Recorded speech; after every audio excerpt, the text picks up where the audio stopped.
लोकसभा चुनाव की आहट सुनाई देने लगी है। यही वजह है कि सियासी पार्टियां और सियासतदानों की चाल भी तेज हो गई है। AIMIM चीफ असदुद्दीन ओवैसी भी एक्टिव हो गए हैं। सीमांचल में अपनी सियासी जमीन को और मजबूती देने के लिए AIMIM प्रमुख असदुद्दीन ओवैसी बिहार पहुंचे और उन्होंने एक जनसभा को संबोधित किया। असदुद्दीन ओवैसी ने कहा कि AIMIM अब किशनगंज लोकसभा सहित बिहार की कई सीटों पर अपने उम्मीदवार उतारने की तैयारी कर रही है। ओवैसी के निशाने पर खास तौर पर तेजस्वी यादव और राजद की राजनीति रही। उन्होंने कहा कि तेजस्वी यादव ने मेरी पार्टी को तोड़ा, लेकिन अब कहीं मुंह दिखाने के काबिल नहीं है। आप भी सुनिए।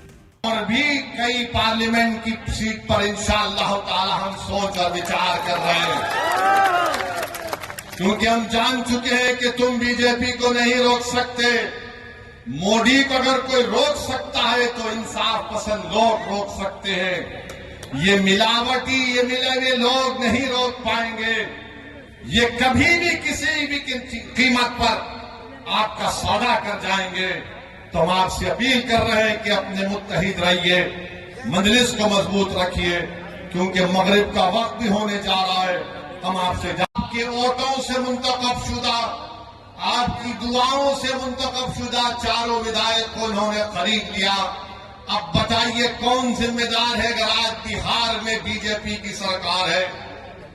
तेजस्वी से पूछेंगे तो तेजस्वी बोलेंगे चाचा हमको छोड़कर चले गए। नीतीश कुमार से पूछेंगे तो अल्फाज चाप चाप कर बोलेंगे हम मर भी गए तो नहीं जाएंगे, अब कह रहे हैं कि हम यहीं रहेंगे। यानी नीतीश कुमार, अगर गिरगुट और नीतीश कुमार को सामने रखा जाए तो गिरगुट कहेगा कि मुझे इससे शर्म आती है। इतना रंग बदलते नीतीश कुमार, सुबह में जो बोलेंगे शाम तक चाचा पलट जाएंगे। अरे जब तुम सत्ता में तेजस्वी चाचा के साथ आ गए तो बड़ा हाथ पकड़ कर चल रहे थे, गले मिल मिल कर बोल रहे थे कि हम ये कर देंगे। बताओ फिर क्या हुआ?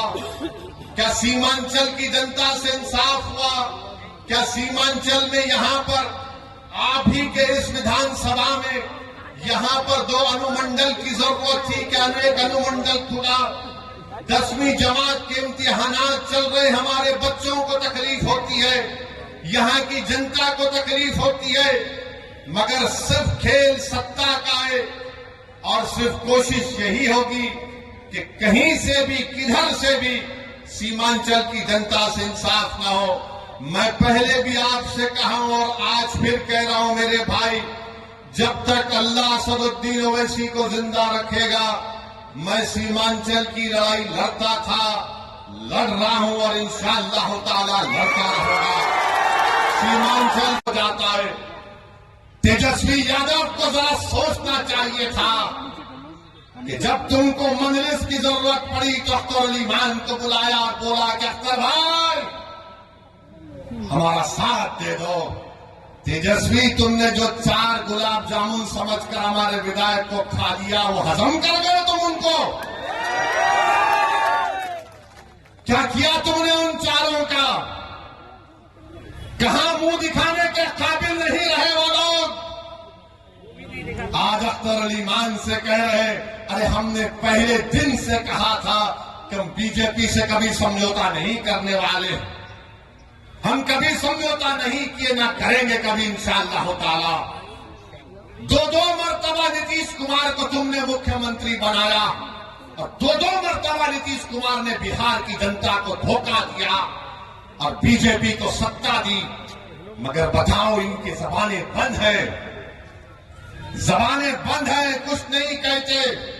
मगर मेरे अजीज दोस्तों और बुजुर्गों, हम आपसे सिर्फ यही अपील करने आए हैं कि आने वाले लोकसभा के चुनाव में नरेंद्र मोदी के 370 का वो जो दावा कर रहे हैं उसको रोकने के लिए, सेकुलरिज्म को हकीकी कामयाबी दिलाने के लिए, सीमांचल में इंसाफ की लड़ाई लड़ने के लिए, बिहार के गरीब और मजलूमों के ताकतवर आवाज को पार्लियामेंट में पहुंचाने के लिए, वतन अजीज के गरीब और मजलूम अकलियतों की आवाज को बिहार से पार्लियामेंट तक भिजाने के लिए हम आपसे ये अपील करने आए हैं, गुजारिश करने आए हैं कि आप अब की बार मजलिस को वोट दीजिए।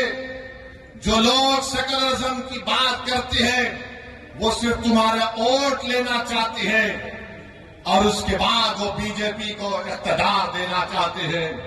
तो हम आपसे अपील कर रहे हैं कि आने वाले लोकसभा के चुनाव में आप मुत्तहिदा तौर पर अपने वोट का इस्तेमाल करते हुए अपनी आवाज को लोकसभा तक भिजाइए। आपको बता दें कि जून 2022 में AIMIM के 5 से 4 विधायकों ने ओवैसी का साथ छोड़कर तेजस्वी का दामन थाम लिया था। यही वजह है कि ओवैसी को बिहार में एनडीए से ज्यादा आरजेडी खटक रही है।